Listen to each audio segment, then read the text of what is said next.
Okay, let's pick up with chapter 9. So we're working our way through the digestive system. And so we're going to start off with the mouth, which is essentially where it all begins, right? So you'll take food into your mouth. And so this begins the two-part process of both mechanical digestion, where we talked about there being two different versions of digestion. You got mechanical and chemical. And so in your mouth, you're going to be starting both, right? So you're going to be breaking that food in your mouth into smaller and smaller pieces. And then you're going to be soaking that with your saliva, which also has enzymes in it. So basically, you're kind of doing the same thing where you're basically breaking it down from this big old large piece of food like a hamburger, right? You can't possibly do anything with that hamburger. You can't swallow it. You can't absorb it into your bloodstream. So you have to break it into increasingly smaller and smaller and smaller bits until you get it down to small enough to where you can actually absorb the nutrients associated with that. And so in your oral cavity, which is kind of where it all begins, just kind of take a look at the anatomy of the oral cavity, and then kind of moving forward. So this is going to be bounded, obviously, by your tongue on the lower portion, and your mandible, and on the upper portion, it's going to be separated by your nasal cavity. So basically, there's your bone, your maxilla, is right there in terms of your palate, and so your palate, both hard and soft, essentially is the separator. This separates the two chambers, separates nasal from oral, and this basically allows you to sort of cordon off the difference between upper respiratory, right, which is basically taking air through your nasal cavity, as opposed to the oral cavity. Because otherwise we'd have air mixing with our food and it would just be a mess, right? So we kind of separate the trajectory of those two for that particular purpose. And so perhaps you've been always wondering, never really cared, that's more likely, like why you have a hard palate. That's because it's the separation between those two cavities, oral and nasal. Okay. So you have two parts to your palate.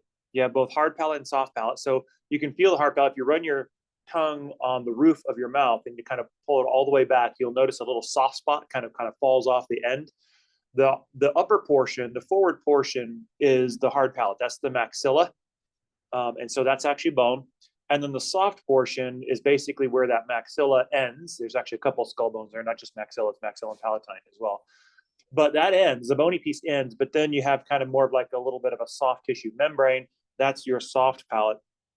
And then that soft palate region terminates in your little punching bag in the back of your throat. That's your uvula, right? So that's all part of your soft palate. So you may be wondering, why do you have a soft palate? Like, why not just have skull bone going all the way back? Well, the reason why you have a soft palate is so that you can actually swallow, right? Because one of the things that you're doing when you swallow, we'll talk about this in a second, is you're chewing up your food, right? And then when you push it to the back of your mouth for swallowing, what you can't see, and sometimes you can't feel it, is you're pushing with your tongue, you're pushing that food bolus back to the back of your throat, and it's pushing up against your soft palate, which is soft tissue. So that soft palate is able to sort of flex. It kind of extends a little bit as that food goes back there. If it was all bone, then there would be no give in that region, and it would be a little bit harder to swallow, right? Because you would be basically meeting this hard resistance. And so that gives you a little bit more flexibility in the back of your throat so that you can swallow a little bit easier and get things into your esophagus a little bit easier. Also, in the back of your mouth and the forefront of your throat are the tonsils. So we talked a little bit about the tonsils already, right? So this is lymphatic tissue that kind of sits right there at the opening of your oral cavity on either side of your oral cavity. Those are what's called the pharyngeal tonsils. And then a little further up in the nasopharynx area, where basically your nasal cavity enters into the opening portion of your pharynx, you have another set of of tonsils. These are the adenoids. And so these are going to be basically monitoring the passage of air and things like that as it comes into the nasal cavity. Now, if you take a look at anatomically, here you can see you have your hard palate up here in the kind of forefront that gives way to the soft palate, which then terminates into your little punching bag, your uvula, right? And then on either side, if you kind of push your tongue to the side or depress it down, which is the reason why, if you've ever wondered why you have tongue depressors in the doctor's office, it's to get that big old tongue out of the way so that they can take a look at these tonsils. So you'll see them quite clearly on either side of the pharynx as you kind of have the opening going down into your throat region. And then, of course, bounded by your other teeth, which is broken up into a couple of major types of teeth. You have your molars, which are the big grinders, your premolars, which are smaller, typically for light grinding and things of that nature. Your canines, which are the tearers. These are the ones that tear stuff. These are your little sharp teeth on the corners. And then, of course, your incisors, which are basically like scissors. So these are your shearing weapons, so to speak, right?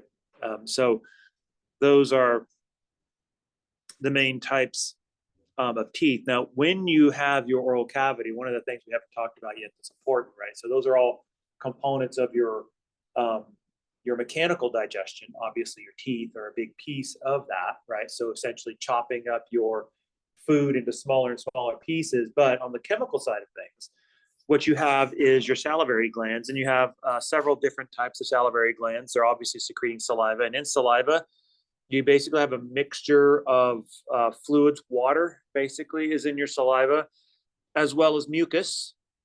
And that's the reason why saliva kind of has that little stringy texture to it, is because of the mucus that's in saliva. But more importantly, what's in saliva are enzymes. So you have salivary enzyme in there, salivary amylase rather, in there. And this one's going to be a carbohydrate cutter. So basically what it does is it takes starches and breaks them down into a disaccharide. One in particular is maltose. And so that's actually, so you don't waste any time, right? As soon as you have that in your mouth, you're mixing that salivary amylase with your food, and you're already getting to work on those carbohydrates and getting those in there. As a matter of fact, one of the things that you can do to kind of test this out, it kind of depends on the nature of the cracker. Sometimes I can get it work, sometimes I can't.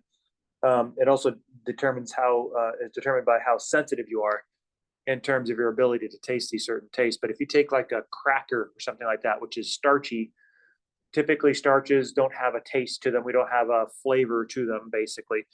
But when we put them on our tongue and just kind of let it sit on your tongue a little bit, you'll kind of taste a floury taste to it. You don't want a bunch of salt on there. So if you do this, try to get the non-salted version of it. But you'll actually, if you really pay close attention, it takes a little bit sometimes to notice it, but you'll notice a very faint hint of a sweet taste starting to come along if you just let it sit there on your tongue. And that's the enzymes tearing your starches in the cracker into maltose, which tastes sweet to us. And so that'll hit our sweet receptors in our tongue. And so sometimes you can sense that, and sometimes you can't. The other one that it has also in there is lysozyme, right? So lysozyme basically are antibacterial enzymes. So these are enzymes that go after and destroy bacteria.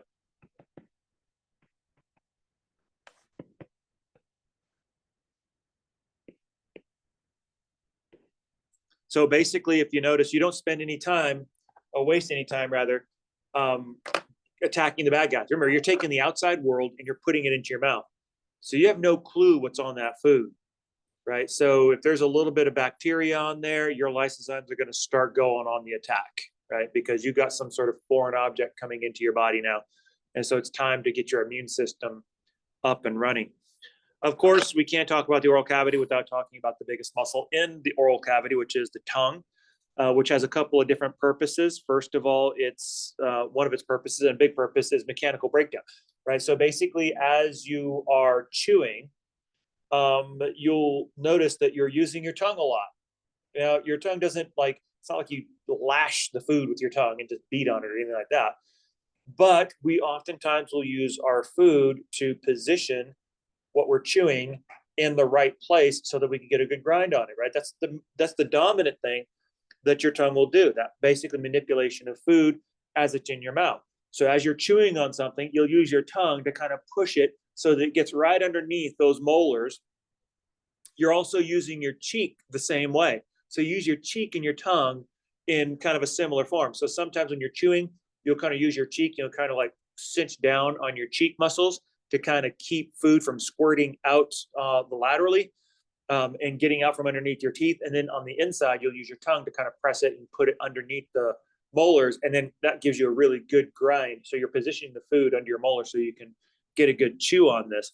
As well as that, and I mean, you're using this all the time, like gum chewers. I mean, you guys are constantly, I mean, that tongue is moving all over the place in there, right? I mean, it's like, I mean, you're chewing on it and then you kind of push it and then you kind of flip it around. And then, I mean, you're doing tongue gymnastics in there, but you're playing all this stuff. And then sometimes, like if you're, sometimes many of us are dominant side chewers. Like for instance, I chew preferentially on the right side, and there's a lot more wear and tear on that side as well. But sometimes if like I'm chewing something and I'm getting a little fatigued over there, I'll use my tongue to sort of switch the food over to my left side and to kind of switch it up and it kind of goes back and forth, right? And so you're constantly using your tongue to manipulate the food and to position the correct position. Now then, once we kind of chew it all up, that pasty, hopefully it's tasty, right? That pasty mass that we always like to open our mouth when we're kids to our siblings, right? It's like, right, that whole thing. So that gooey, pasty mass is now referred to as a food bolus, right? Because it's been saturated, chewed up, and saturated in saliva and enzymes, and you're kind of getting to work on that one. The other thing is also that's happening is you're getting this into a smaller and smaller and smaller form so that you can actually fit this down your throat, right? And that's there's a couple of reasons why you're doing that, right? So you want to be able to swallow without choking to death. So that's one of them, right? And then the other one is also you're basically, when you chew, you're exposing new surfaces of the food that were not otherwise exposed. And those surfaces are going to be exposed to saliva and those enzymes in your saliva, right? So it's going to be moistening your food, and it's going to be exposing as many surfaces as possible to enzymatic digest. So this is a common strategy, is to increase your surface area. And then once it's small enough in terms of a food bolus for us to handle, then it's time to swallow. We'll get there in a second. But before we do that, let's take a closer look at the teeth. All right, so the teeth are essentially the critical tools for our mechanical digestion. Our tongue can't really do a whole lot. I mean, it can move stuff around, but you can't grind stuff with your tongue, right? So that you're going to need your mortar and pestle, so to speak, right? Your teeth in order to do that. Now, generally speaking, when we're little, we have what's called deciduous teeth. These are baby teeth that are designed to fall out, and then they're replaced with adult teeth, which typically will have pretty much for the rest of our life, assuming we take care of our teeth and we don't have to have teeth pulled and things like that. So we have two main areas of the tooth. You have the crown part, which is essentially the part that's above the gum line, and of course the root, which is below. And then the crown is covered with a hard surface called the enamel. So this is your hard outer layer, and it's very durable and it's very strong. Underneath that is a layer of bone-like material. This is softer and easier to damage. And so that's your dentin that's underneath that. And then below that, as you get to the inner core of the tooth, you're going to have the pulp. This is where your nerves are, and this is where your blood vessels are. So teeth are very vascular, and they have a lot of nerves in them, which is kind of interesting, isn't it? If you think about it, I mean, what is your tooth doing? It's just basically grinding stuff up. So why do we need to feel it? You know, it's like, why do you have a nerve in there? It's like, just create like a really hard, like non-vascular structure that we can just use to grind stuff up with, and we don't feel it. We don't, you know. So it's interesting that you have nerves in there. The reason is typically because, believe it or not, when you have the nerves in there, we don't think of the teeth as a sensory type of a location, but you can actually have a lot of sensation in there. Like, for instance, if you bite down on something that's too hard and it has a potential of either damaging the enamel or cracking the tooth or something of that nature, you're going to feel that and the nerve. So when you put that pressure on the tooth, you're going to feel that pressure and possibly pain as well. That nerve is there to tell you when you are biting off, well, something too hard for you to handle. Like, you shouldn't be chewing on gravel, right? Because you're just going to damage your enamel. If you damage your enamel, you're not going to be able to eat. So we put nerves in there to let you know. It's like, oh yeah, by the way, in case you didn't get the memo, don't eat gravel. We're going to wire it so that if you do something dumb, like eat gravel, it's going to hurt. And that's going to be a further reinforcement for you not to eat gravel, right? Now, for the most part, I think we've got that one down pretty good, right? So most people don't have a problem with eating gravel.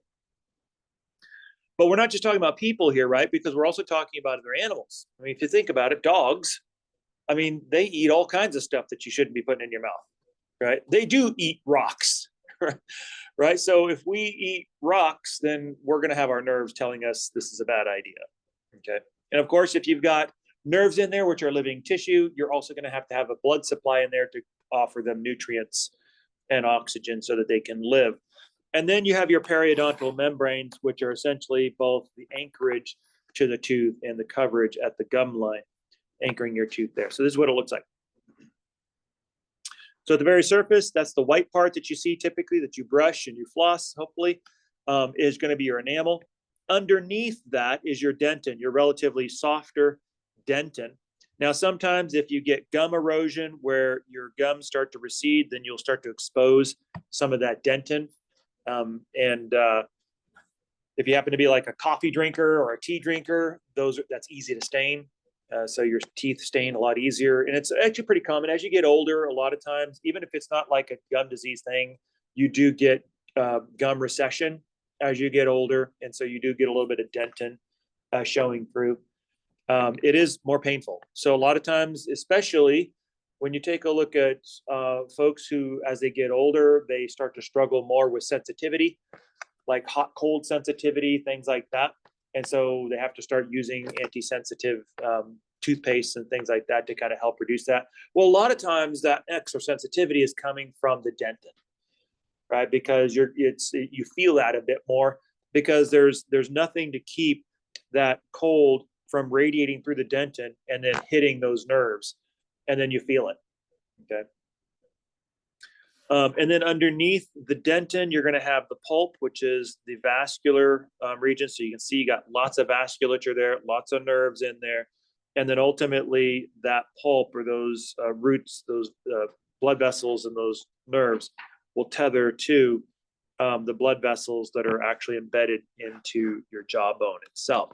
Now, the way your tooth is held into the jawbone is with periodontal ligaments. So that's these little white fibers here.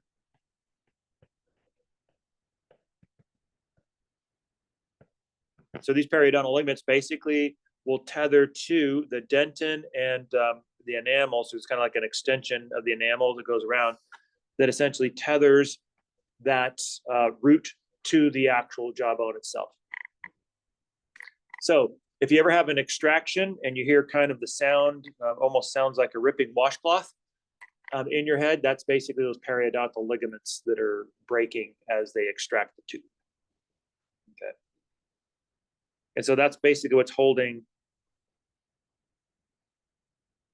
that down. But the important thing is when your tooth is in there, basically this is an adaptive sort of a thing because your bone is constantly being communicating to your bone to kind of maintain its integrity. For instance, if you've got ligaments attached to your bone, it's telling your bone, listen, I need you there so that it can attach to you. And so your bone will be maintained by your skeletal system.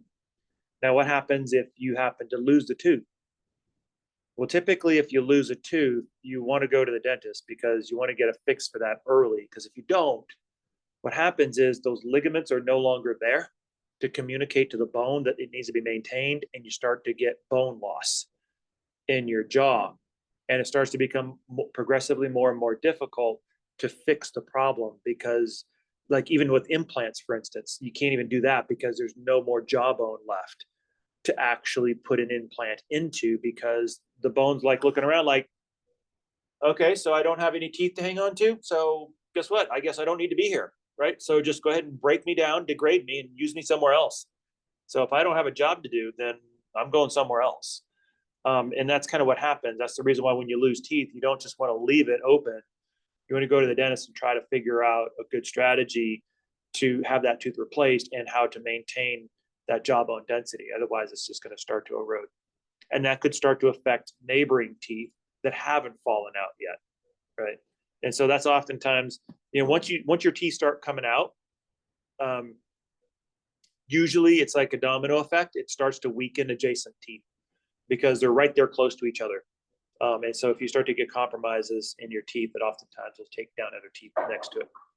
So if you happen to be the unlucky one who has a dental carie, which is the technical term for a cavity, this is basically just a region of tooth decay.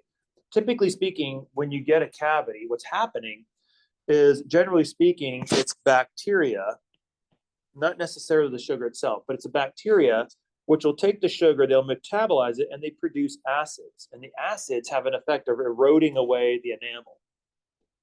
And so that's one of the reasons why you need to be careful with sugar, because you're basically feeding these bacteria, these acid-producing bacteria, everything they need to basically bathe your teeth in acids.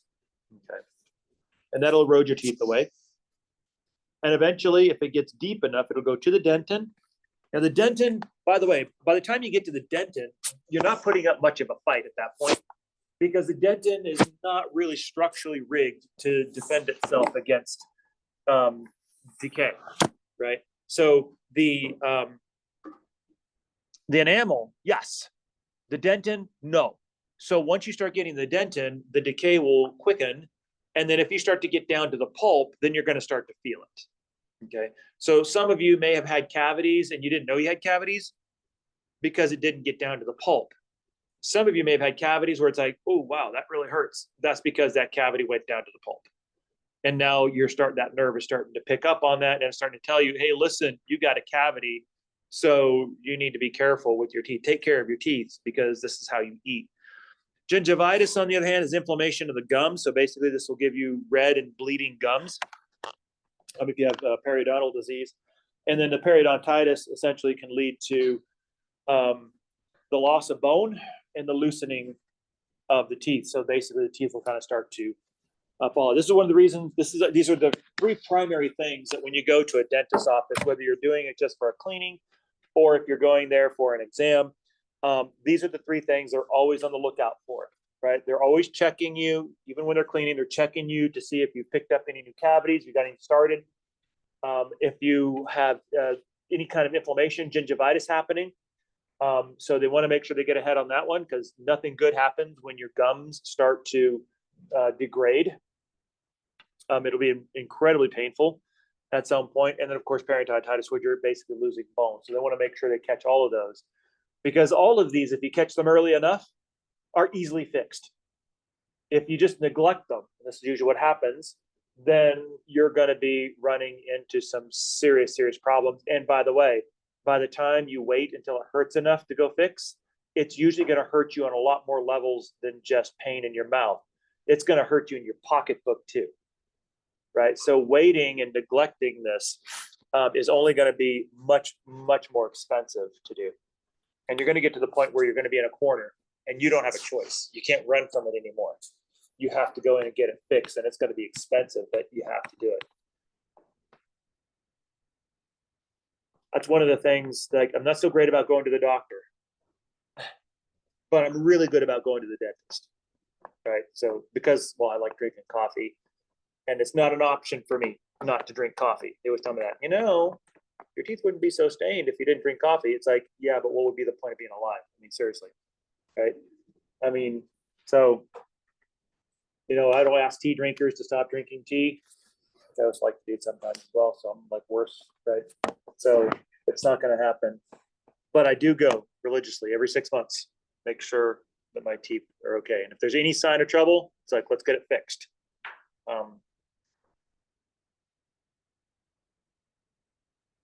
Okay, so there's that. Any questions on teeth? Because that's it. That's all we've got for teeth.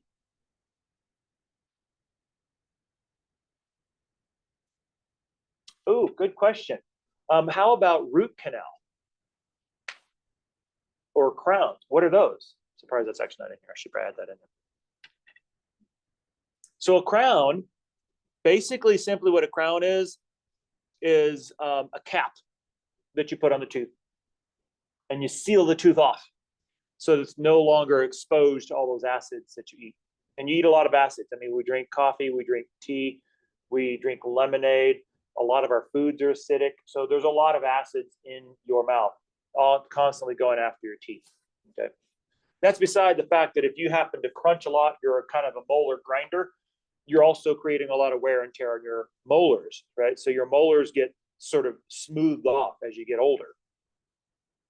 But anytime you get a cavity, like for instance, even if you just get like a little cavity right in here, what they have to do is they basically have to come in and they have to drill around that cavity to make sure they get all of it. So they have to create a bigger hole in your tooth than just the cavity, and then they have to fill it. Okay. Now, here's the problem. If you happen to have multiple cavities and they keep drilling throughout your life, now I'm talking about a lifetime, I'm not talking like all at once, but pretty soon it's going to get to the point where it's like, we don't really have anything left to drill. So we're going to have to go ahead and just kind of cap this and put a crown on it, seal that off. And then what they do when they do that is they basically grind this down to like a little tip, like a little shark tooth. That gives the crown something to grab onto, something for you to seal the crown onto, but it also keeps your tooth intact. The idea being you want your tooth to be healthy underneath the pulp and the nerves and the connection to the jawbone. So your jawbone sees a healthy tooth there. That basically eliminates that bone loss problem, and it keeps that tooth healthy underneath. But you cap it and crown it on the top. That way you don't have to worry about all those surfaces anymore. That's just a typical crown, and I've actually had one of those. But I also have had a root canal. A root canal is a situation where the tooth is dying, and that's what happened to me. Basically, the tooth, I had a side filling put in, and it got a little too deep, and it made contact with the pulp, and it basically started to kill off the tooth, and it hurt like pretty badly. And then one day it stopped hurting, which is a bad sign. And that's what most people do. They make a mistake right there. They think, oh, let's stop hurting, so it must be okay. It stopped hurting because your tooth is dead. That's the point when you should be having all the red flags go up, and you should be calling the dentist. And they actually told me, it's like, I'm glad you called, because we're getting you in today. Because your tooth is dying, and it was starting to get infected, and you don't want it to get infected because there's like no Novocaine. There's no amount of Novocaine in the world they can do to deaden that tooth. You're basically having to do a root canal screaming in the chair. There's at some point, especially if it gets abscessed, that's deep infection. That abscess just sucks up all of that numbing Novocaine, and it doesn't do anything for you. So you're literally like, okay, this is going to hurt, and it's going to hurt a lot, but it's going to last a second. And so, I mean, what they do basically is they take the drill and they just basically drill down into the pulp, and they just suck it all out. That's a root canal. They create a canal and they suck all the pulp and the nerves out. But the tooth is still there. It's still connected with the ligaments, but it's dead now. And then they cap it. That's what they did with me. They drilled it because the tooth was dying. And so they did the root canal. So they drilled it in there, sucked all the pulp out, destroyed the pulp. And then they ground the tooth down just like normal. And then they put the crown on top of that. Wasn't quite as bad, but I was lucky because I knew that I needed to call the dentist quickly. If I had delayed, then the tooth would have gotten infected. It would have started hurting again. And I would have probably had to have done the root canal without Novocaine because it wouldn't have done anything. It would have numbed everything else in my mouth except for the tooth, and I still would have felt it, right? So just a word of caution. And by the way, it happens. I mean, some of us are blessed with great mouths, and I'm envious of all of you guys, right? I mean, it's like, oh yeah, I've never had a cavity in my life. It's just like you're perfect. And then you're like me. By the time I was a teenager, I had 13 cavities already in my life, all across all my teeth. And I still get them from time to time. And so it's just like, I don't have a terrible mouth, but it's not the greatest one in the world either. So I'm always envious of people who are just like, oh yeah, I've never had a cavity in my life. Lucky you. I wish I could say the same, right? Okay, so let's go ahead and take a look at the pharynx and the esophagus. So now basically what's going to happen is we want to get to the point where we swallow, right? So that's what we want to do. And so from the pharynx, we're going to be guiding our food bolus into our esophagus, which is the passage for our food. Of course, the trachea, we learned about this one last time, is going to be the passage for our air, right? They're right next to each other. Trachea is in the front. The esophagus is right behind it, right? And so they're kind of connected. And so they're parallel to each other. And the esophagus, unlike the trachea, does not have those cartilaginous rings on them, right? So this one is going to be more of like a muscular tube that's right behind it. And essentially, they're going to be cut off from each other. So if you take a look at them, you can see the mechanism of swallowing. We're going to talk about this here in a little bit. So basically how you can swallow without choking, right? That's the goal. It's never something you want to strive for. You don't want to choke and swallow at the same time. So basically when you take a look at swallowing, it's cut into a couple of different parts. The first part is voluntary. The beginning part is all voluntary. So if you take a look at it, once you chew up your food into the food bolus, is you push it to the back of your pharynx. That's the voluntary piece, right? You use your tongue to kind of push it up and back to the back of your throat.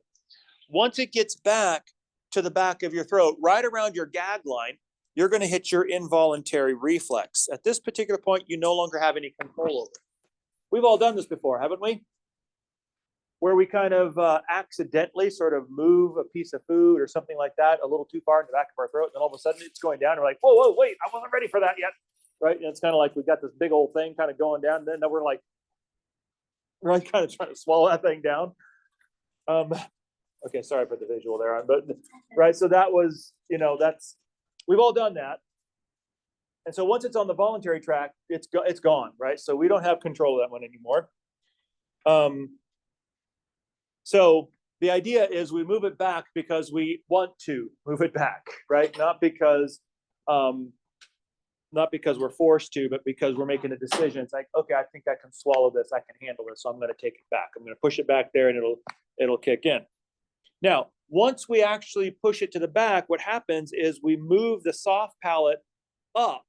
So that's the reason why it's soft, is because our tongue will push the food bolus against our soft palate. That'll push the palate up, closing off the nasopharynx. That's the reason why the food doesn't come out your nasal cavity all the time, unless you force it to do so, right? So, and normal people don't do that, right? So, go ahead, Lizzie, ask a question. Do what?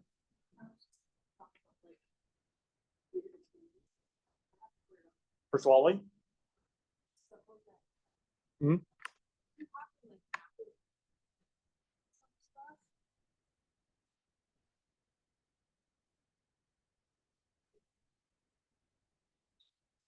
Mm-hmm.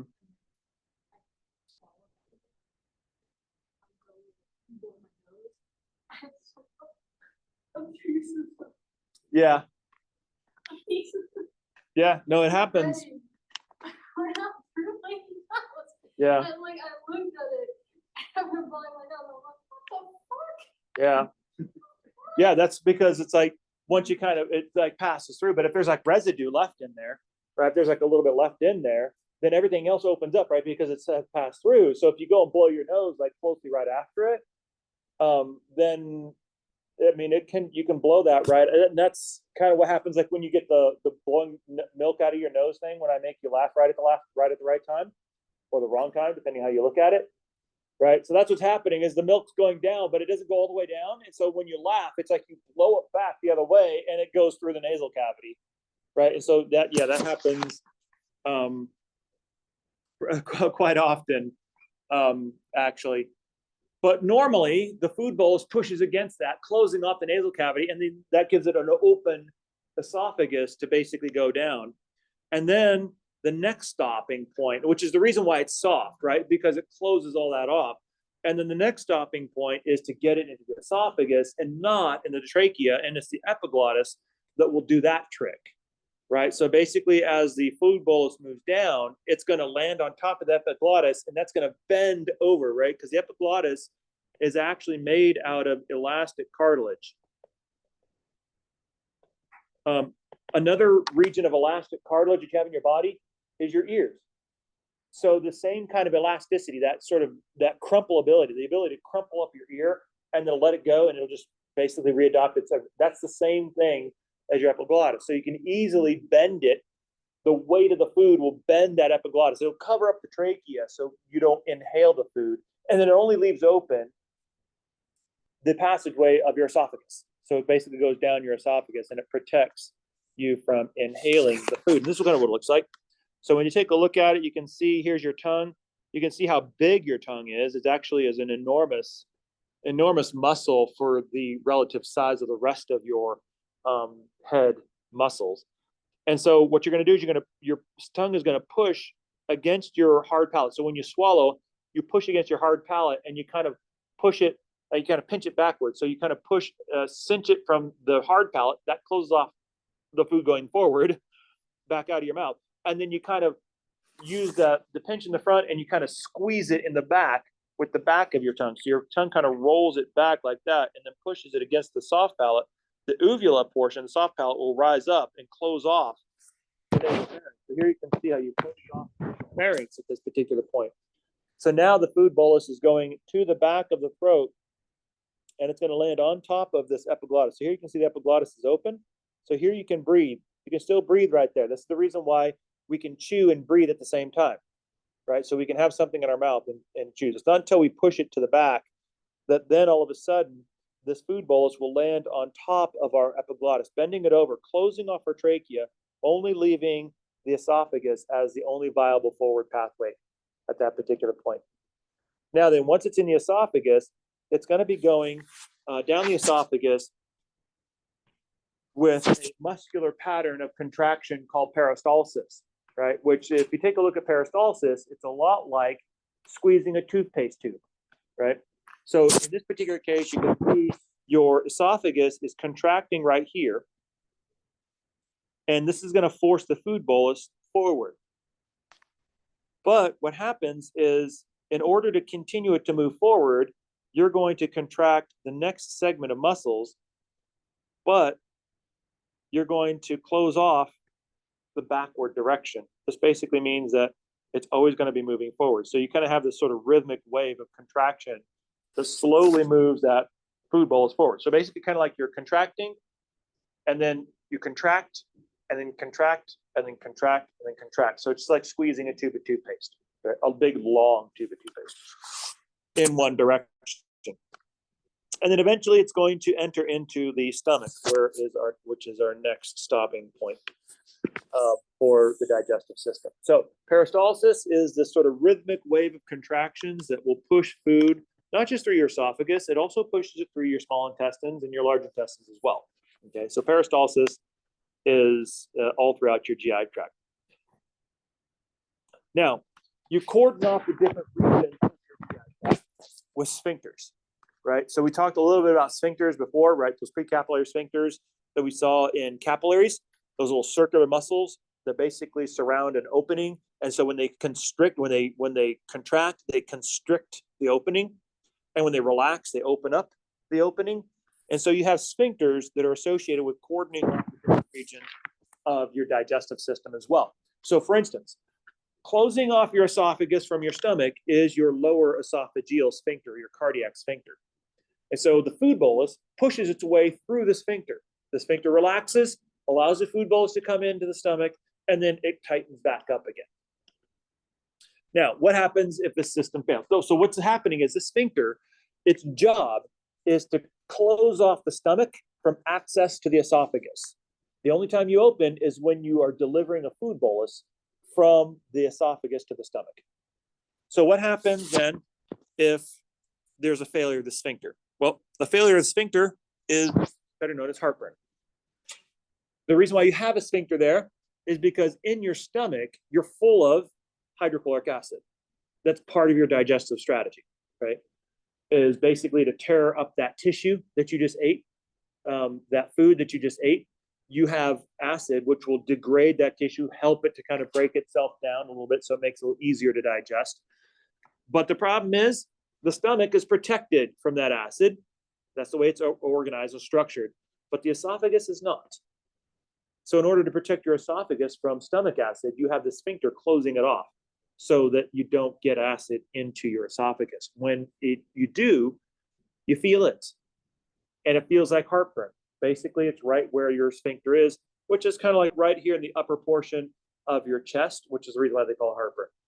And so you feel it kind of like right around in this area, but in reality, your heart is a little bit lower, right? So it's not actually heartburn, it's more like chest burn.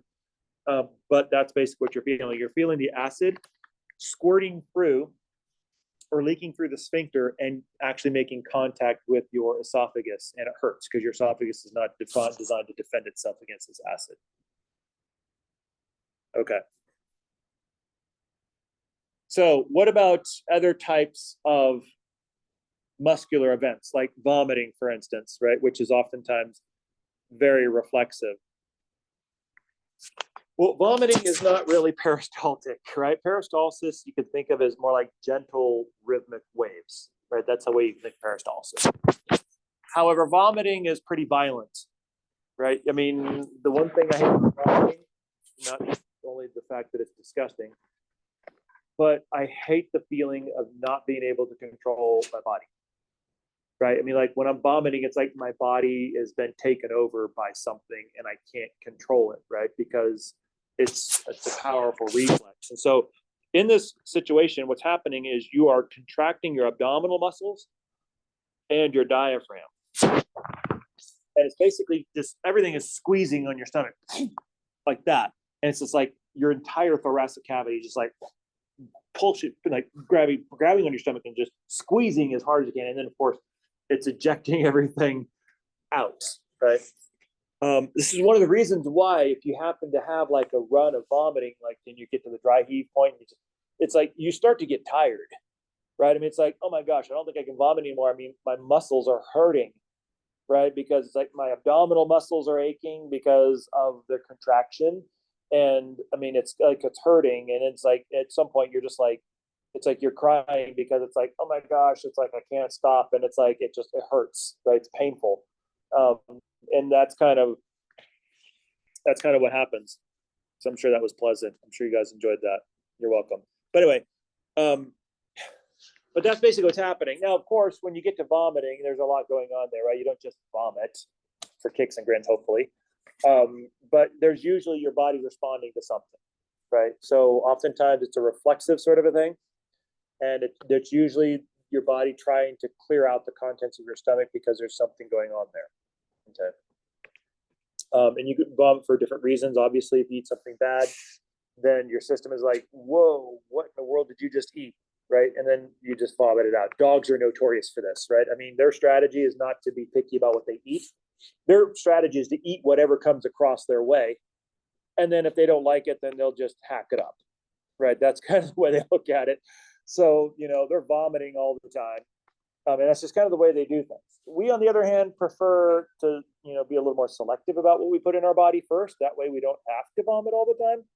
But when we do, it's usually for the same reasons, because our body is basically detecting that there's something foreign or potentially dangerous in our system. And so it's expelling everything that came from the outside world, because that's the point, right? So it's obviously something from the outside world is doing you damage, like food poisoning, for instance, is a good example, right? So we need to get this out of your body, right?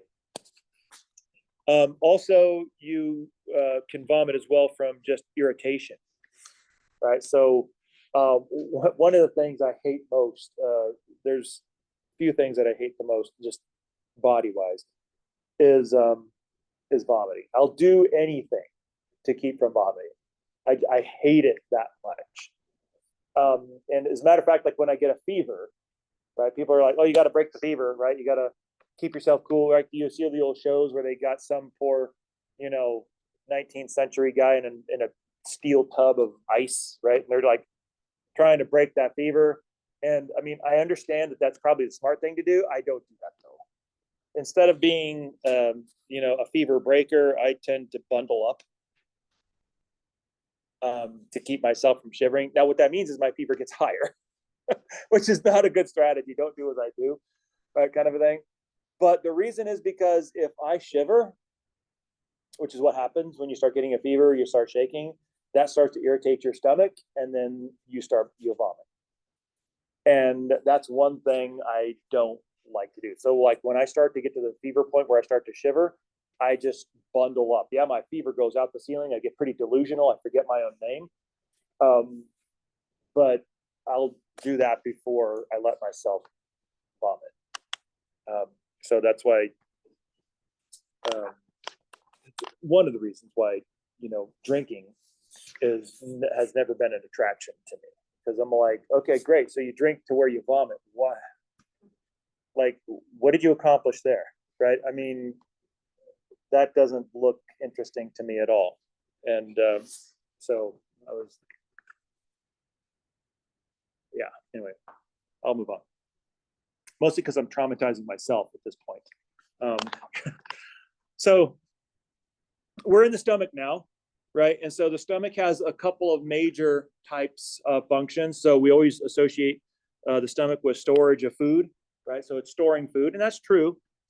But there's a lot of other important things that are happening in the stomach. For instance, in the stomach, you'll begin the digestion of proteins. Remember before in the mouth, you were starting the digestion of carbohydrates, right? Starches. Now you're starting to work on those proteins. And also you'll control the movement of food into the small intestines. Now, the one thing you don't do in the stomach is you're not absorbing nutrients. This is not an area of absorption. You're still working on that food bolus, right? So you're still kind of working on that digestion piece. Absorption is coming a little bit later. We're going to hit that when we get into the intestines. That's where that's happening. However, it does absorb alcohol. And the reason it absorbs alcohol is because alcohol is fat soluble, right? So that'll absorb in sepsis. So that'll pass through these membranes easily. So any kind of a membrane you run into, it'll pass through it. And so you'll absorb a lot of alcohol through these membranes in the stomach.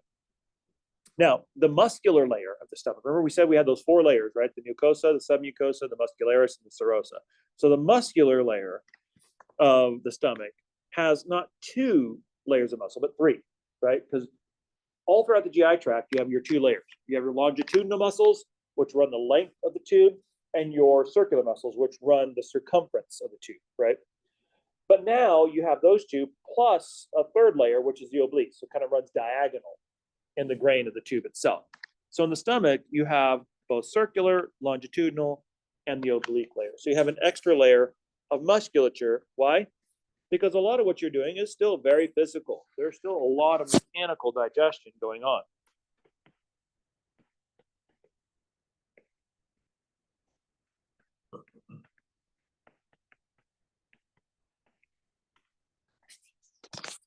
So literally, when you take a look at your stomach, the stomach muscularly is basically just kind of kneading that food bolus, further mixing it with gastric juices, most of which is acid, and enzymes and other sorts of things.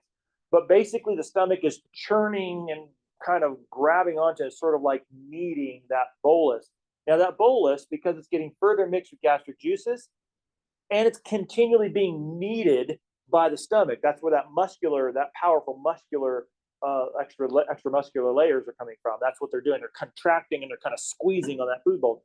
They're turning the food bolus from that little pasty mass that you swallowed into a liquid. And this is where we change the name of that food bolus. It goes from a food bolus, and now we refer to it in its liquid state, we refer to it as chyme. And that's what goes through your small intestines. Again, though, remember what it's doing. it's further breaking down that food, so you increase access to more surfaces, so you can get more efficient digestion. Okay, so there's a lot of mechanical digestion going on in the stomach. So here you can see the basic anatomy of it. It's kind of a J-shaped organ where you can see your 3 layers of muscle. So you can see the first layer here. So that's the longitudinal, the circulars, and then the obliques here. And then on the inside of the stomach, you'll see these little wrinkles, which increase the surface area as well. Those are what's called rugae. Okay, this is a common sort of thing you see throughout the digestive system. These little wrinkles in the intestines, they call those little wrinkles not rugae, but they call them plica circularis. So the same idea, right? You kind of have a little bit of a wrinkle in there in the internal liner that kind of increases surface area. So at the upper portion, you have it bounded by your lower esophageal sphincter that cuts off the stomach from the esophagus. On the lower end, you have it cut off by the pyloric sphincter that cuts off the stomach from the intestines. Okay, so you have basically a sealed off pouch that's muscular. You're churning all this food bolus and mixing it with your stomach acids. So here you can see that direction. So you can see the food bolus is going to come into the stomach. The stomach is going to contract, sloshing that food back and forth and back and forth and back and forth, mixing it with the acids and slowly liquefying that food bolus. Okay. Now, when you take a look at the mucosa, that's that inner layer. Where that's that, where we said the mucosa has a couple of different pieces to it, right? It has that epithelial layer, which is that physiologically active layer. And then underneath that, you have the submucosa, which is the connective tissue piece that kind of is the foundation for that mucosa layer. Well, the mucosa layer is the one that actually is going to give you all the function associated with your GI tract. Now, in the stomach, you organize your mucosal layer into structures called gastric pits. So basically what you have is the invagination of your mucosa. Basically, it kind of invaginates, it dives deep down into these large shaft-like invaginations. This is a gastric pit. And then it kind of creates this like little deep well lined with your epithelial cells. Okay. Now on the inside of those, you'll see connective tissue with vasculature. That's the foundation piece of it. And that's going to be connected to the rest of the other layer, your muscularis and your serosa. But the important thing is these cells that are in the gastric pits are actually responsible for secreting all the secretions of the stomach. So for instance, acid is going to be produced by these cells. Also mucus, because think about it. The stomach is making acid. We just said how acid damages the esophagus. So how does it not damage the stomach? Well, the way it doesn't damage the stomach is the stomach protects itself with a thick layer of mucus on its surface. Some of these cells in the gastric pit will create this thick layer of mucus that protects the stomach liner from the acidic burn. Okay. Now, in situations where you have a compromise to that layer, like for instance, an ulcer, this is where you basically have an area where you diminish that thick layer, and now you're starting to feel the burn of the acid on your stomach lining. So then, what's happening then, and this is an actual scanning electron micrograph of the inside of the stomach. So you can see all these little gastric pits here, these little openings, these gastric pits. So what you would actually see if you were to like take a view and zoom in and fly into your stomach and see what it looks like, is you would see basically this sort of bubbling brew of gastric juice, acids and enzymes and different types of things coming out of these gastric pits. And it basically bubble out of these gastric pits like a volcanic mud pool, bubbling out sulfur and gases and things like that. So basically bubbling out of this. So it would look like, that's what it would look like. So you wouldn't want to get anywhere close to that. That's why in general, the worst place on the face of the planet to be is inside somebody's stomach or inside some other organism's stomach, right? That's why if you're lucky, the animal that eats you is not going to swallow you whole. it'll actually bite you and kill you first so that you don't have to go through the agony of going down and dealing with a stomach, right? Which sounds odd, but I mean, if you think about it, I mean, sometimes it is possible. Like for instance, if depending on how it goes, like that one discovery they made not too long ago. What was that? Somebody found a diver inside the stomach of a shark not too long ago. Somebody who was a woman who was from, I forget where no, South Dakota, I think. She was from here, just in one of the Dakotas. And she was missing, and I guess they figured she drowned or something like that. She got like carried off by a current or something like that. And they found her remains and so I just horrified, just like, wow, did she like drown first? Like, I mean, hopefully, I mean, because that would be an easier way to go than just being engulfed by a shark and then have it to basically slowly die inside a shark's stomach. I mean, that would just be terrifying. I mean, like beyond imagination. But yeah, I'm not a fan of the ocean. For a California kid, that's unusual. A lot of people look at me like, what kind of Californian are you? You're not an ocean person. Like, California has mountains too. It's like, and that's what I was. I was a mountain kid in California. That's why I'm here. I mean, hello, the Rockies. It's like, it's like a siren song for a mountain person, right? So that's basically your stomach. So of course, we already talked about heartburn. So this is gastroesophageal reflux disease. This is essentially when you have chronic heartburn, typically associated with kind of a slackening of that lower esophageal sphincter. And in some cases, a lot of times people will notice that it's how should we say, exacerbated by certain foods, right? And that's true. It's not that the foods cause it. It's what happens is certain foods your stomach will react to. And when your stomach reacts to it, what it does is it basically upregulates its activity. So it makes more acid and stuff like that because it's like getting food. And then the more acid you make, the more aggressive the response of your stomach is, the more likely you're going to get a little bit of that acid refluxing up into your system. And so that happens,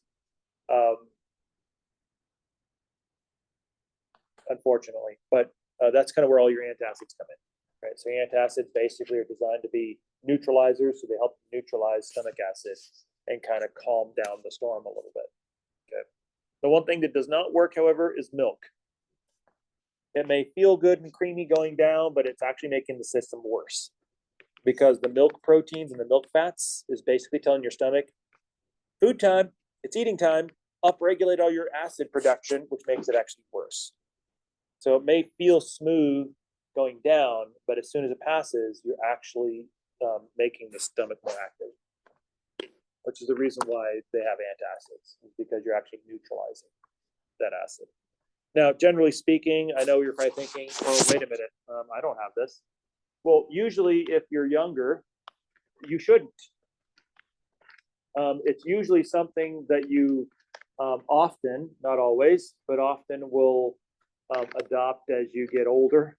And that's just because your lower esophageal sphincter, as you get older, gets less and less efficient at closing off the stomach. And so things that you were able to eat before, no problem at all, basically chili dog eating contest, no problem.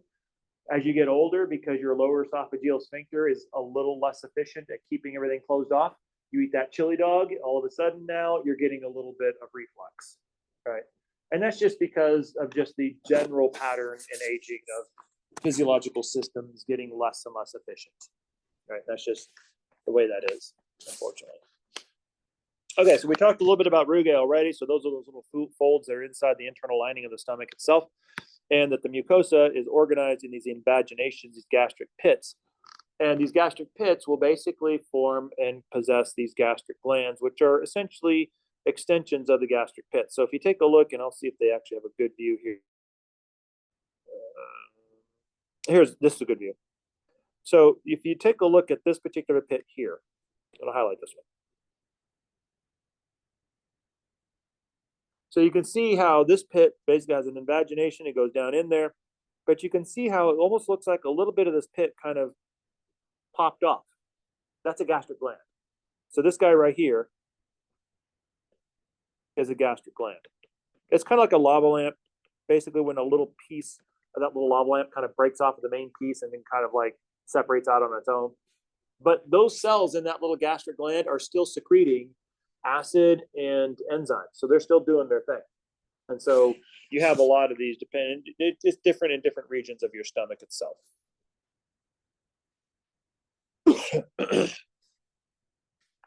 So these glands and these cells are the ones that are creating gastric juice, which has a couple of things in it. Number one is it's going to have an enzyme called pepsin. So pepsin is actually a protein digester. So this is where we get to our protein digest. You're already starting to get to work cutting up some of those proteins. They also will start to make hydrochloric acid, which has a pH of around 2. So generally speaking, unless you're like an extremophile bacteria, at this particular point, chances are a pH of 2 is not going to be very bacterially welcoming. And so this will kill a lot of bacteria. This is one of the reasons why we probably eat a lot of bacteria on our food. In fact, we do. Whether we clean it or not, doesn't matter. There's bacteria all over food. They're everywhere. And so you're consuming and eating the bacteria as well. And so the majority of those bacteria are going to be killed and, and they're going to die in your stomach at a pH of 2 because they're not designed to live in that kind of a harsh pH environment. The pH also will activate pepsin. So one important thing, a technique that you use in the digestive system is the enzymes are dangerous, right? Your enzymes that you make in your digestive system are basically digestive enzymes. They will digest anything you put in front of them, right? Including you. So if you put your own tissues, healthy tissues in front of your digestive enzymes, you will digest yourself. So they're pretty indiscriminate. So they're pretty dangerous. So oftentimes the technique is to make these enzymes in an inactive state. So for instance, we'll make pepsin as a pepsinogen, right? We learned about this a little bit before, right? Because we talked about fibrinogen associated with blood clotting in the blood chapter. But pepsinogen, remember, this is basically an inactive form.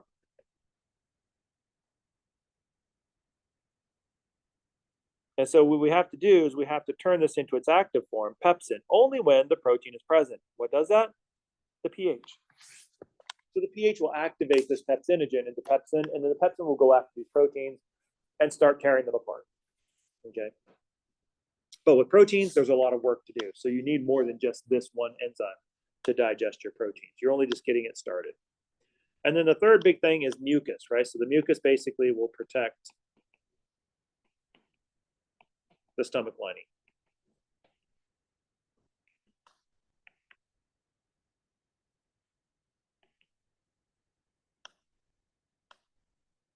So when you take a look at your stomach, generally speaking, as you eat stuff, it'll be there for a few hours. So usually it'll take between, it depends, of course, right? It'll take between 2 to 6 hours for your stomach to empty. Lower if you're resting, higher if you are active. So for instance, if you do a lot of strenuous work or workout or things like that on a full stomach, it's going to take longer to digest because you have to be in your rest and digest states, which is it's in chapter 14. We'll get to that, right? That's one of your divisions of your nervous system called your parasympathetic, which is called your rest and digest state. So you have to be at rest in order to get maximum digestion. So the best thing to do after eating is to flop down on the couch and relax, right? And so if you just devote all of your body energy and your body priorities to digestion, then you're probably talking about a shorter time window. As opposed to if you're up and doing stuff, then you're having to sort of divert some of that resource and that attention to whatever it is that you're doing. And then it's going to take longer for you to digest that food, which is one of the reasons why they say, don't go work out on a full stomach, right? Don't eat a bunch and then go swimming. Because, well, number one, you start cramping. But number two, it's your body's looking to rest so it can get to work on what you just ate, right? If you've ever looked at a lion after a big gorge fest, right, gorging on the zebra carcass, what do? kind of what they do all the time, actually. They just kind of flop down in the shade, and then they just lay there, right? Just digesting. What are you doing? Digesting, right? That's kind of an ambition in its own, in that sense. Right. So that's basically what we've got here. So chyme then is going to be what you end up getting when you mix your food with your gastric juice, and it becomes a liquid. So this is liquefied food bolus. So it's going to have even more mucus in it, right? Because the stomach mucus is going to have now a lot of hydrochloric acid from your stomach acid mixed in with it. That's going to be a big piece of it, a lot of it actually. And now it's also going to be intermixed now with pepsin. So you're probably wondering, wait a minute, wait. Didn't we start off with a couple of enzymes? Right? I mean, in the mouth, we started off with salivary amylase and lysozyme. So where are those? Well, here's the problem. Those, like any other protein that you have in your mouth, like your hamburger, is going to fall subject to the same treatment. So it's going to get denatured, unraveled by the pH, and destroyed as soon as it hits your stomach. And your pepsin is going to chop it up too, because it can't differentiate between, oh, well, this protein over here is the hamburger you just ate. This one over here is the salivary amylase that you made. It doesn't differentiate. It's like, listen, you're all proteins. I'm just going to chop you up. Right. So it doesn't differentiate all. And then ultimately, once you liquefy your food bolus, you obviously then have to start delivering it, because you're not done. Because all you've really done now is mostly mechanical digest. You've done a little bit of chemical, but not a lot, right?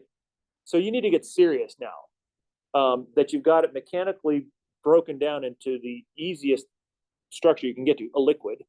Now you got to get serious about doing this chemical stuff.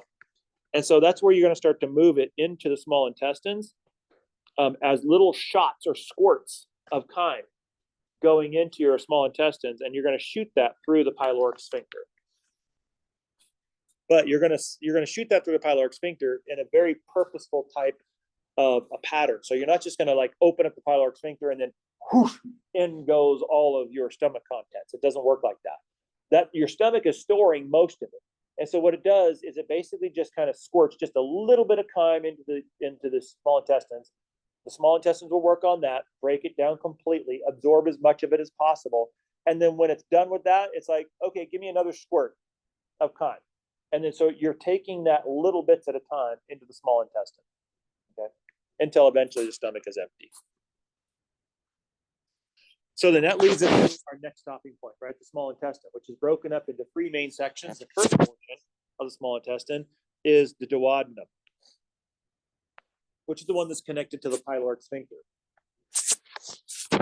Then the middle portion is the jejunum, which is where you get the majority of your absorption. And the last portion is the ileum, where you're starting to basically get to the point where, I've already absorbed everything I can, and now it's time to start, pulling this together and getting this ready to form a fecal pellet, right? It makes it sound like bunnies, right? And that cute little fecal pellet. It's like a little bunny ball, right? So the intestines are really, really long. Longer than the large, right? So basically you're talking about 6 meters, where a meter is about 3 feet, not a yard. So you're talking roughly 6 yards, right? You're talking about a pretty decent first down play conversion if you pick up the distance of your small intestines. That's a different way of looking at this stuff. But that's basically what you got. Where the large intestines is basically 1.5 meters, right? So it's about maybe 3,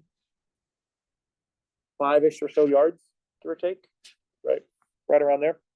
So the reason why you can pack it all, think about it, you got 18 feet worth of small intestine, all basically right here. So you do a really, really good job of packing all of that in there, right? So that's the reason why your intestines are so convoluted and sort of all twisted up and stuff like that. But notice you can't twist it up so badly that you're closing off the actual channel, right? You have to pack it in such a way that you can actually still get all of your food bolus through that entire process. So that's a kind of an important sort of a thing. So it looks like it's haphazard, but it's actually not.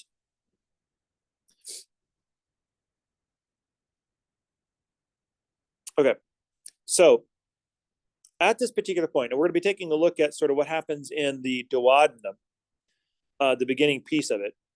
And so at the beginning piece of it, in the duodenum, this is essentially where we're going to start to see the activity of both the pancreas, and we're also going to be seeing the activity of the liver.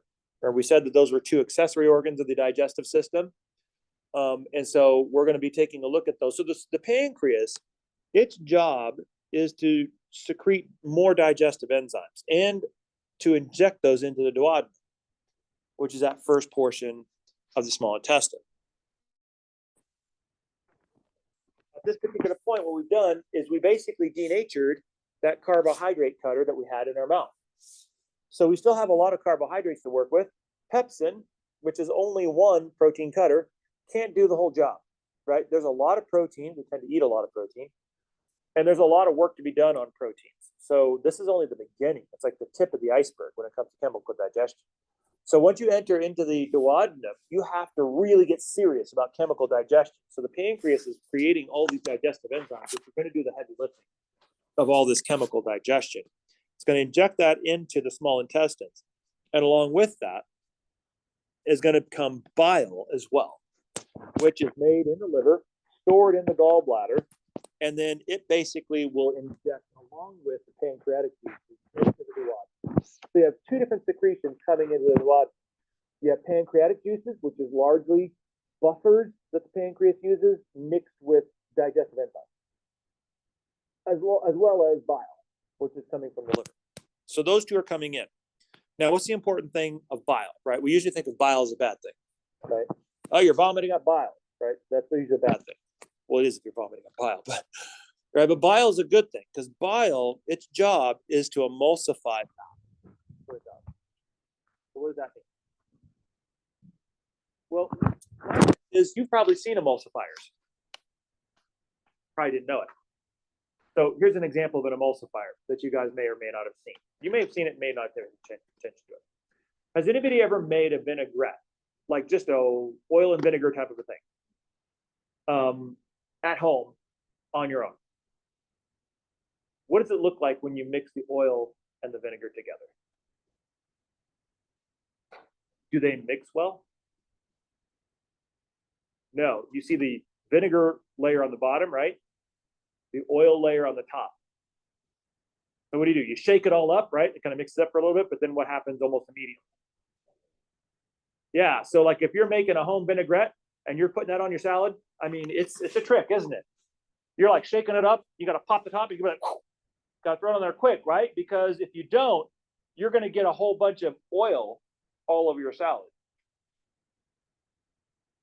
So when you go to the grocery store, and I like to pick on Newman's Own because I like their salad dressings. I can't afford them, but I like them, right?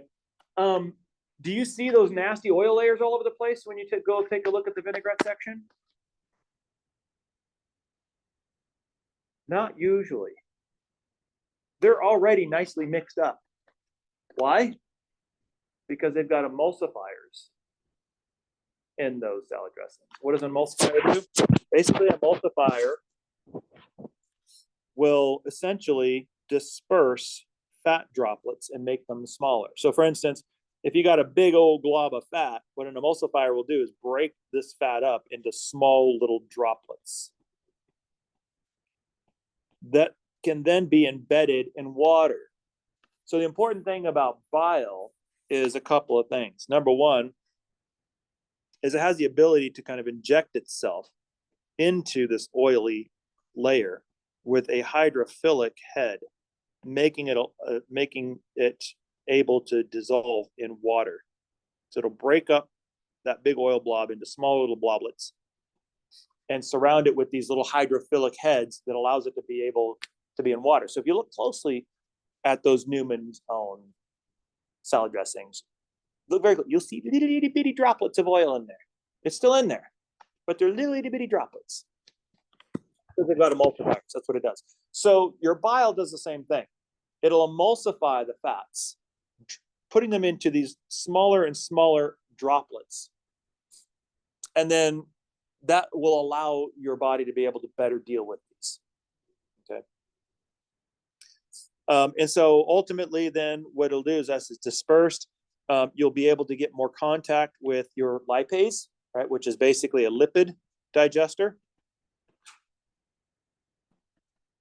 And where did that lipase come from? The pancreas. Because one of the enzymes that the pancreas makes is pancreatic lipase to go after lipids that the bile is emulsifying. However, this lipase, which is produced by the pancreas, will dissolve the fats, the glycerol, the fatty acids, basically turning it into smaller and smaller pieces, right? The components of a fatty acid. But the important thing also about where did I put that? Okay, I don't think I put that in. Let me go back up here. Is the important thing about this as well, since we're talking about the secretions of the bile, is the bile salts are also alkaline.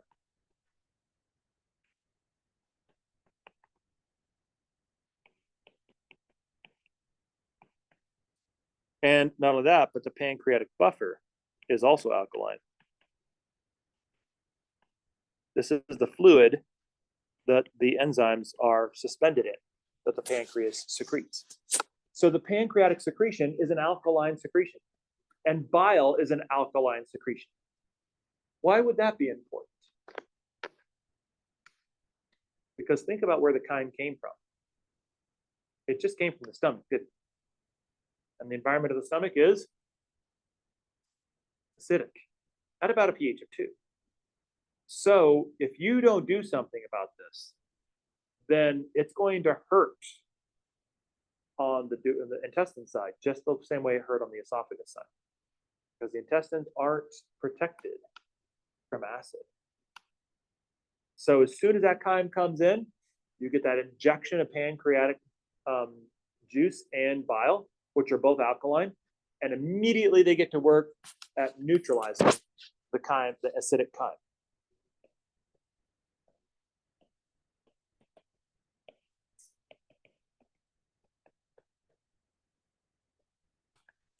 That basically makes the chyme now a little bit easier and a little bit less harsh to go through the small intestines.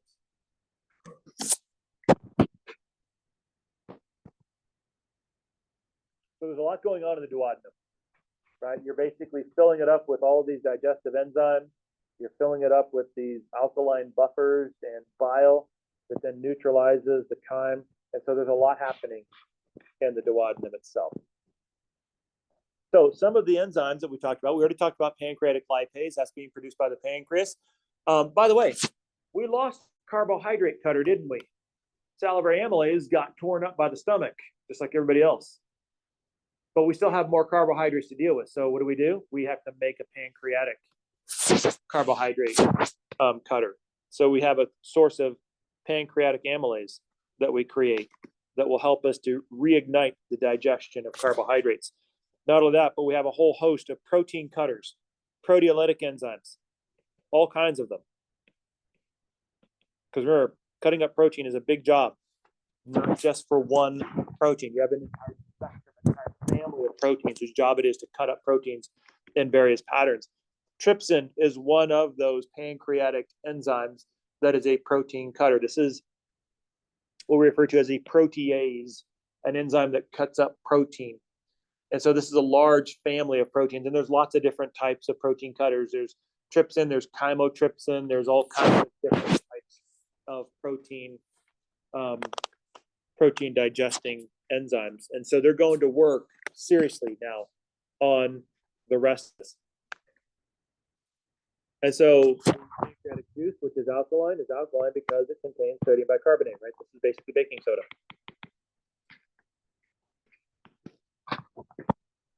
Neutralize that acidic chyme. And then that's going to make it allowable to persist in your intestines without doing damage to your intestines. So this is an example. These tables I put up there just to give you an idea of what we're talking about here. So these are basically the pancreatic enzymes. Some of them are pancreatic a lot of them are pancreatic, some of them are not. Right. So for instance, we have our carbohydrate digesters. So we start off with salivary amylase, which comes from the salivary glands. We reignite that with pancreatic amylase. In the small intestines, we make a couple of more carbohydrate cutters, maltase and lactase. So these guys will cut them from disaccharides into monosaccharides, and then you can absorb those monosaccharides. For your protein digesters, we have several of them, right? So pepsin is being produced by the gastric glands, trypsin by the pancreas, peptidases of various sorts by the small intestines. Nucleic acid, so you can't ignore that one, right? Because when you eat a cell, guess what you eat? You eat all of its organelles as well, including the nucleus. So every time you eat anything that was living, you're also eating their DNA. That sounds a little creepier, right, than eating protein, but it's true, right? Because all organisms, all molecules, all organisms are made out of the 4 major macromolecules, including DNA and RNA. So you're eating that cell's DNA and RNA as well. So you need enzymes to digest that. Those are called nucleases that will basically do that. So we have pancreatic nucleases that go after some of these nucleic acids, and we have nucleosidases, which go after nucleosides, different sort of an angle, a different cutting pattern, if you will, a different breakdown pattern. But the two of these will work together in tandem. And of course, fat digestion are the lipases. So you have salivary lipase, which you actually do a little bit of salivary lipase digestion, a little bit of lipid digestion in the mouth, and then you rekindle that with the pancreas once that time reaches the pancreas. So you can see you have this witch's brew of all these different enzymes, all designed to go after the 4 major macromolecules. So now that we've digested everything, so you've got this really big concoction of digestive enzymes just going to work at all these macromolecules, breaking all these proteins down into amino acids, breaking all these carbohydrates down into monosaccharides and so forth. And so this is all happening. So at some point, you're going to get to the place where, okay, now that we've got these individual monomers now, we got to figure out how to absorb these, right? We got to get these into our bloodstream so that we can disperse them throughout the body, and then our cells can have the materials they need in order to build their own structures, right? To build their own proteins. And so the absorptive organ is the villus. This is the organ that you use in your mucosa. It's in the mucosa of your small intestines, and this is what you're going to use to absorb your nutrients. Now, each of the villi are covered with very fine projections called microvilli. So these are very, very tiny projections that increase your surface area so that you get more absorption of nutrients.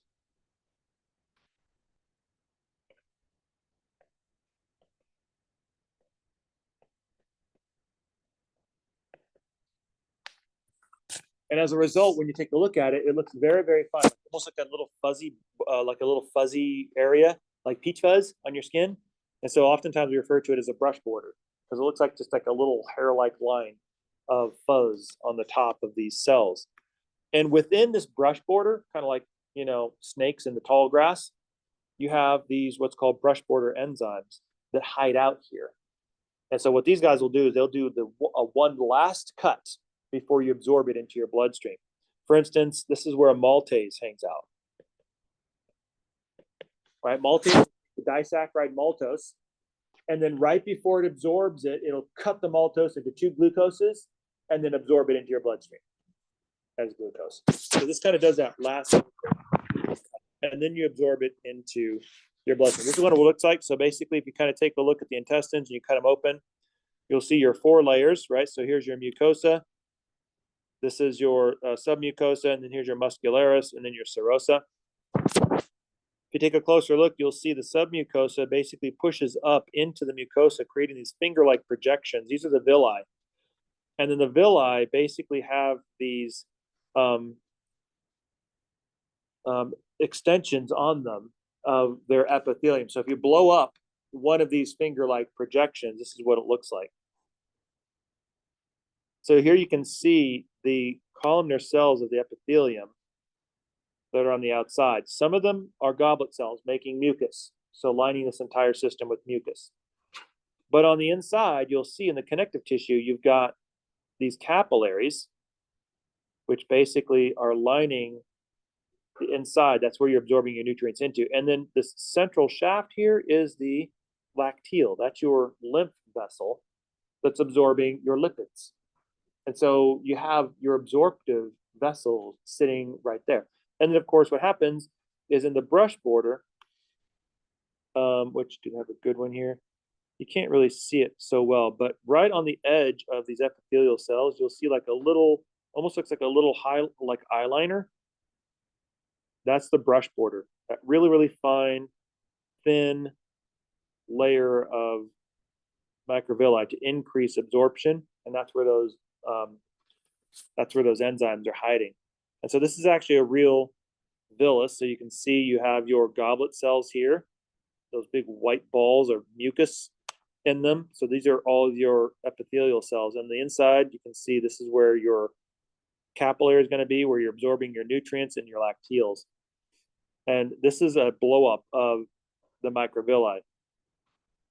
So this is the cell of a villus here, and this is the little microvilli extensions. So little hair-like extensions to increase absorptive surface. So the nutrients, which are typically absorbed in your small intestines by the villi, they tend to basically be more numerous in the jejunum.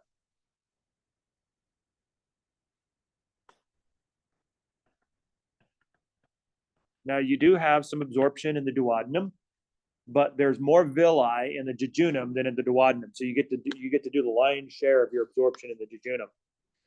And then, of course, with every villus, you're going to have your capillaries absorbing your nutrients, and of course your lacteals, which are absorbing your lipids.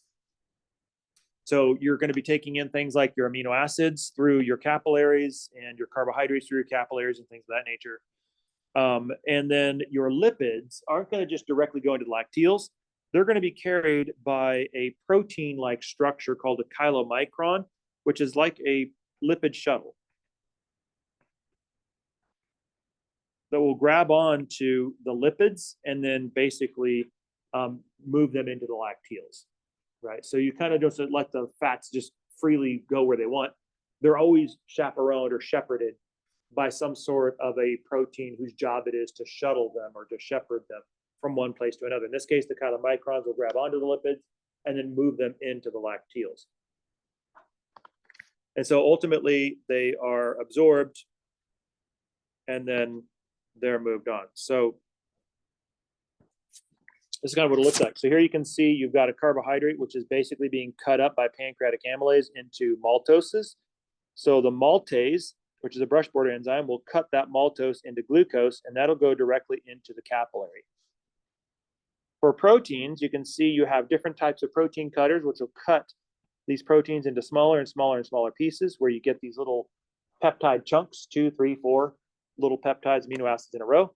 And peptidase will basically cut each of these apart into single amino acids, and you'll absorb those into your bloodstream. And then the fats, which have been emulsified by the bile salts. So here's your bile salts. You can see they'll grab onto the lipids, breaking them up and allowing them to be able to disperse into the liquidy water portion of your intestines. And then these droplets will be absorbed and then picked up by the chylomicrons and then moved into the lacteals. So the chylomicrons will grab onto those lipids and then shuttle them into the lacteals. They don't just get to free ride. Okay. So this is a good place to stop and start. Is with some of the deficiencies associated with, or some of the issues that we have with different types of digestive problems. And then that's kind of, we'll round out this particular section.